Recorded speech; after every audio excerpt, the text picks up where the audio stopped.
Qui n'a jamais le soir été tenté de commander un burger sur une application par paresse, livré par une de ces entreprises de la Silicon Valley? Pourtant, derrière le faste de ces services se cachent des conditions de travail pas toujours très reluisantes. Pas vrai, Audrey? Et oui, Corentin, ils sont partout. À vélo, à scooter, en trottinette électrique, pourquoi pas. Ils foncent sur les grandes artères pour livrer votre burger du dimanche soir. Toujours avec leur sac en forme de cube sur le dos, aux couleurs de Deliveroo, Glovo ou Uber Eats. Ils sont aussi sur les affiches géantes des bouches de métro parisiennes, parfois affublés de plusieurs bras dignes des meilleures représentations de la déesse Shiva. Oui, ce sont ces hommes, majoritairement, à tout faire, toujours auto-entrepreneurs, disponibles à portée de clic, et cela quelles que soient leurs conditions de travail, et c'est bien ça le problème. Car la colère gronde chez les livreurs. Et oui, depuis mi-octobre, certains se sont lancés dans un mouvement de grève, majoritairement ceux travaillant pour la plateforme anglaise Deliveroo. Alors plutôt que de revenir moi-même sur leurs conditions de travail, je vais laisser la parole à un concerné, Adrien. Il est membre du CLAP, le collectif des livreurs autonomes de Paris. Il est lui-même livreur pour Deliveroo et j'ai pu le rencontrer il y a quelques semaines pour qu'il m'explique en détail la réalité derrière la commande. Déjà au tout départ, moi quand j'ai commencé à travailler, on avait encore un peu des primes pluie, même si c'était très rare. On avait un petit bonus le dimanche soir, enfin le week-end. La prime pluie a complètement disparu du radar. Il y a les distances de livraison qui ont explosé. Et il y a aussi un mécanisme un peu de ça. Et donc il y a plein de paramètres comme ça qui font que en fait on n'est même pas sûr que d'un jour à l'autre ils baissent pas l'étendue des paiements. Donc clairement Deliveroo est pas totalement au point quand il s'agit du droit du travail français et c'est un euphémisme. Alors dans leur lutte, le CLAP et tous les autres syndicats et collectifs demandent des négociations avec la direction et plusieurs garanties comme la fin de la baisse des rémunérations, la prise en compte de la pénibilité du travail ou encore des plages d'activité garanties. Oui, c'est assez hallucinant ce qu'on vient d'entendre. On a du mal à croire que tout ceci se passe en France en 2018, mais du coup, personne ne tente de changer les choses d'un point de vue politique, j'entends. Eh bien, après recherche, il faut avouer que ça ne se bouscule pas au portillon législatif. Il y a eu quelques bases jetées dans la loi travail portée par Myriam El Khomri en 2016. L'article 60 introduit pour la première fois un principe de responsabilité sociale pour ces plateformes. Par exemple, la prise en charge de frais d'assurance en cas d'accident de travail ou la contribution à la formation professionnelle du travailleur indépendant. Mais à part ça, légalement, ça s'arrête là. Dans les couloirs du Parlement, on évoque tantôt du cynisme de la part des élus qui laisseraient faire les plateformes comme bon leur semble, tantôt de l'ignorance sur le sujet, comme si trancher juridiquement était soit trop compliqué, soit un peu tabou. Le problème, c'est qu'à force d'attendre et de se refiler la patate chaude, ce sont les livreurs qui trinquent. Alors pour être tout à fait honnête, l'incompréhension des élus de la majorité, souvent novices par ailleurs, peut se comprendre. Ces livreurs sont à la fois des auto-entrepreneurs, mais en même temps ils dépendent d'une plateforme. Ils sont salariés ou pas? Et si c'est le cas, pourquoi on n'utilise pas le code du travail comme pour tout le monde, Audrey? C'est exactement le cœur du conflit. Tout se cristallise autour de cette définition qui peut sembler technique et sans intérêt. Les livreurs Deliveroo ou Uber sont-ils salariés ou véritablement des travailleurs indépendants? La réponse à cette question cruciale définit la suite des événements et seule la loi peut le déterminer. Un débat d'idées existe pourtant dans les couloirs des deux chambres sur ce sujet technique. C'est vrai, d'un côté, on a Aurélien Taché. Il est député de La République En Marche dans le Val d'Oise et au sein de la majorité, c'est lui qui s'y colle.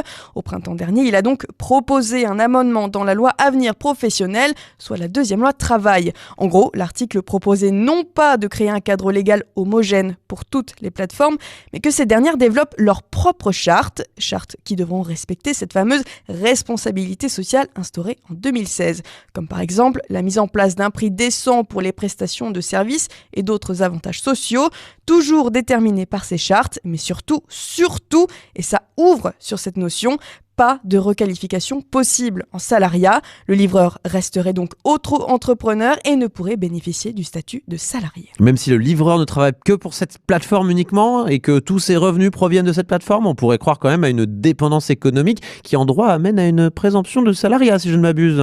Non, pas pour la majorité et Aurélien Taché qui m'a expliqué sa vision des choses par téléphone. C'est ni une première étape, ni une fin en soi. C'est en fait une espèce d'alternative ou de plus, de complémentarité en attendant qu'on ait vraiment une protection sociale qui soit universelle. Pourquoi on aurait des relations commerciales ou contractuelles qui excluraient totalement la dimension sociale? Pourquoi on n'aurait qu'une dimension business? On peut très bien avoir une dimension sociale. Et c'est ça qu'on essaie de mettre en place. Parce qu'effectivement, ce ne sont pas des salariés. Par contre, ce sont des travailleurs indépendants qui sont dans un pays où la protection sociale est entièrement construite pour les salariés et qui, en raison de la précarité économique dans laquelle ils se trouvent, ont besoin aussi de tout ce qui peut encourager finalement pour eux une forme de couverture sociale. Aurélien Taché et les autres marcheurs misent donc sur la bonne foi des entreprises, d'autant que ces fameuses plateformes sont à la base issues de l'économie collaborative. Petit bémol quand même, au printemps dernier, cet amendement a été retoqué par le Conseil constitutionnel. La cause, sa proposition était ce qu'on appelle un cavalier législatif. Il va falloir expliquer le cavalier législatif, Audrey. Je ne savais pas que les animaux étaient admis à l'Assemblée, moi. Alors, rien à voir, Corentin. Un cavalier législatif, c'est un amendement qui n'a aucun rapport avec le reste de la loi, ce qui est interdit par nos institutions. Néanmoins, tel un cavalier, finalement, Aurélien Taché revient à la charge cet automne, cette fois dans la loi d'orientation des mobilités, la loi LOM. J'ai pu consulter l'avant-projet de loi en question, comparer les deux, et figurez-vous que l'amendement est exactement le même, à la virgule près.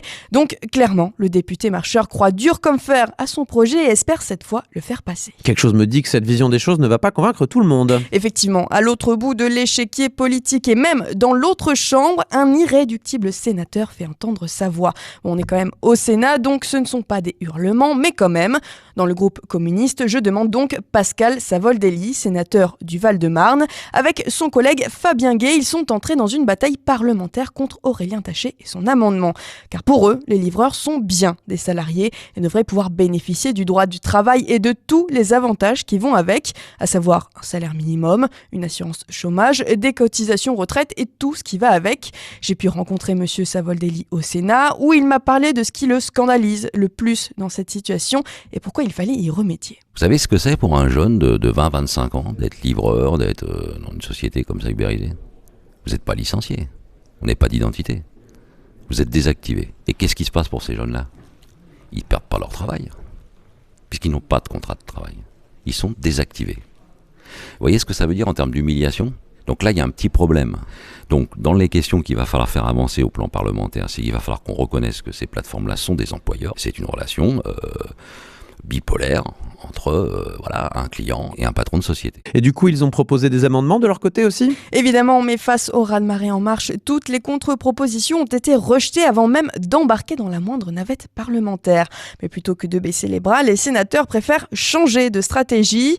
Le Parlement n'écoute pas de problème, ils iront sur le terrain. C'est pour ça que les deux sénateurs ont débuté un tour de France aux côtés du collectif Pédale et Tais-toi pour rencontrer les livreurs aux quatre coins de l'Hexagone. Le but, discuter et sensibiliser ces jeunes qui le plus souvent ignorent leurs droits et surtout n'ont pas la culture syndicale. Autre initiative soutenue par les sénateurs, Coop Cycle, un logiciel en open source qui peut être utilisé par les livreurs à une seule condition, qu'ils se forment en coopérative pour de meilleures conditions de travail. L'espoir est alors de remplacer ces plateformes qui, pour le moment, ont la main mise sur le marché. Pour conclure cette chronique, rappelons quand même que ce débat de niche dissimule une question essentielle, celle de notre rapport au travail et de son évolution. À vous maintenant de vous faire une opinion, car si aujourd'hui ce sont les livreurs qui sont confrontés, d'autres professions pourraient bien être dans une situation similaire un jour. C'est bien noté, Audrey. Merci pour ces pistes de réflexion sur le travail et à très vite.